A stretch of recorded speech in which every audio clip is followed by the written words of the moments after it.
I called up my father one evening, was upset. Or maybe he called me. I'm not really sure on that particular detail. And it was a depressing night for me. I've had many of those since the dissolution of my marriage. And I tried to relocate to a tiny little podunk town just the other side of nowhere in Virginia. Um, got a front tooth knocked out in this town. Yeah, it's a fun place to live, not at all. But this is where I landed after the divorce. I've been trying to make the best of it. I do have a house. That's good. And that's thanks to my father's help. But one night we were on the phone and I just said, I'm tired of all this. I'm just going to shoot myself in the head. There's an extra long Mossberg shotgun here. Can I put it that simply to you? I can ask this idiot to borrow it. He would let me borrow it and then it's over. That's what suicide is. That's when you feel that way. That's what you want to do. He told me to fuck off. I lost my shit. I said some things I didn't mean to. Then he texts me and says, we're only going to text. That wasn't good enough for me at the time, so I texted some bullshit. And then I woke up to the police coming to give me a restraining order. And then I went to court where I represented myself. That was a mistake, but I wasn't thinking clearly. And then, because again, I wasn't thinking clearly, lashed out quite awfully against his girlfriend, who I believe is the quintessential devil in these matters. Because the father I knew, when I came to him with hurt about wanting to kill myself, wouldn't have told me to fuck off. It was only because we were also having at the same time this conversation where I was having some issues with her.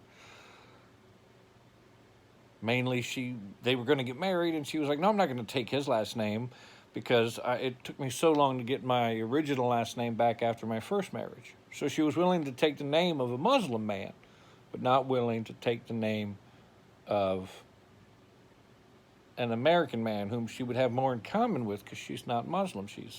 I don't think she has any spiritual soul to speak of. But that's neither here nor there. So my child has also, unfortunately, dealt with suicidal ideation her whole life. They say there's not a genetic component there, but maybe there is. But anyway, so I've always talked openly about my own troubles with it, so they would realize they were not alone in those dark, dread thoughts. And now, I ended up getting thrown in jail because of the restraining order when I lashed out at his wife, soon-to-be wife, on Facebook. I inadvertently tagged her. I was on a computer. I hadn't been on a Facebook, on a computer in years. I just felt real lonely. And I just typed her name, and it auto-tagged her. And I did not even mean to tag her. That was a violation. She called up the sheriff's office and put out an APB on me. I was arrested one night, let go on a bond. And then the next morning, I just apologized and said, I'm done. I'll just leave. You can have the house, everything. I'll just be homeless. And then I was thrown in jail again.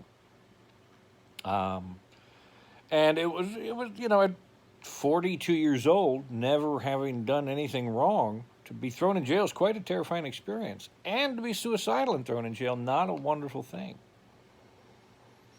And this was during COVID, being thrown in a general population quarantine ward. And I remember one day being called to the mental health counselor's desk, and he says, your father hopes you're doing well. I said, tell him to fuck the right off.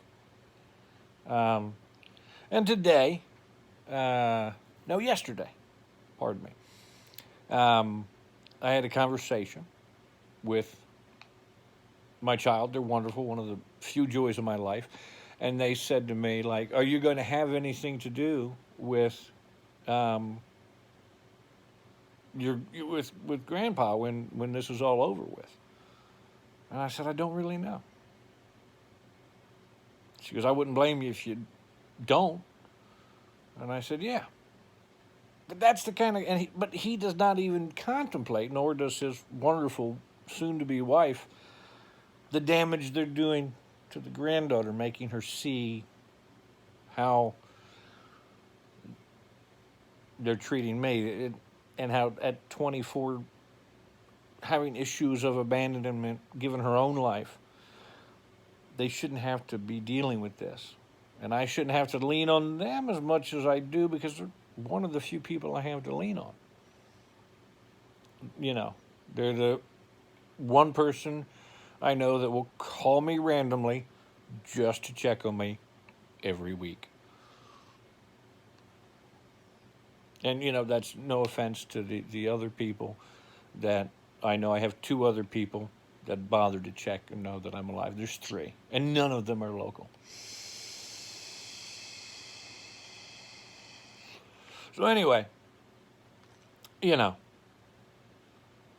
and it's a strange conversation to have with your adult child, you know. No, I don't know if I'm ever going to have anything to do with your grandfather or his soon-to-be new wife, because how absolutely atrocious people they are on one level. And the facts remain that, you know, like, for instance, my child was like, they have the extra car, and you don't even have the ability to walk and use your food stamps. I'm like, no, I don't. If it wasn't for my brother Jojo, I would have starved many a time over, up until the food stamps finally came through. He would Amazon pantry me food. And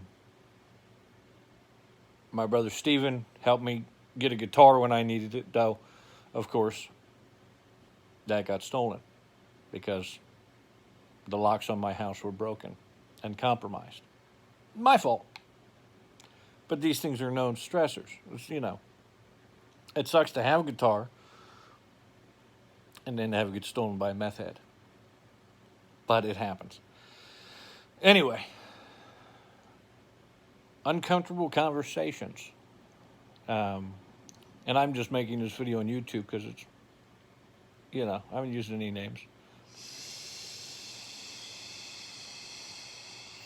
So anyway, I hope you're not having to contemplate such weird things like, will I have anything to do with my father again?